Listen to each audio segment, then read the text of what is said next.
ዛሬ እንግዲህ የሮያል ዴንታል ክሊኒክ አምባሳደር ሆኜ እጩ ልሆን ነው። እጩ ነው የሚለው የሮያል ሃየር ስፔሻላይዝድ ዴንታል ክሊኒክ አምባሳደር ብራንድ አምባሳደር መሆኔ ከልቤ ኩራትና ደስታ ይሰማኛል።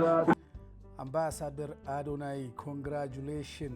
አቤት ትናንትና የሆነ ቪዲዮ አይቼ በጣም ደብሮኝ ነበር እና እንደውም ሪአክሽን ልሰራበት አልኩና አይ ነገ ደግሞ ምን እንደሚያመጣ አላቅም ብዬ ነው ዝም ብዬ ታግሼ ቁጭ ያልኩት። ዛሬ ደግሞ እንደዚህ በኮንፊደንስ መድረክ ላይ ሳይ በጣም ደስ ያለኝ። ኤኒዌይ አምባሳደርነቱን እየተቀለልከው ነው አንተ። አምባሳደር የምትሆንበት ካምፓኒ እኔ በጣም ይገርመኛል።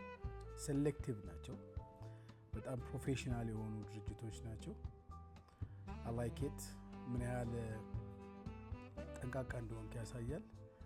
እንግዲህ አብዛኛው ህይወት ቲክታክ ላይ ስለሆነ አንዴ ስትሰበር እኛንም ስትሰብረን፣ አንዴ ቀና ስትል እኛም ስንደሰት ይሄው አለን። እያሰቃየህን ነው በነገራችን ላይ። ሶ በድጋሚ ኮንግራቹሌሽን፣ ኪፕ ጎዊንግ፣ there is no backup። ብዙ ያንተን ሰክሰስ የሚፈልጉ ሰዎች አሉና don't back it up, keep going። መልካም ቀን።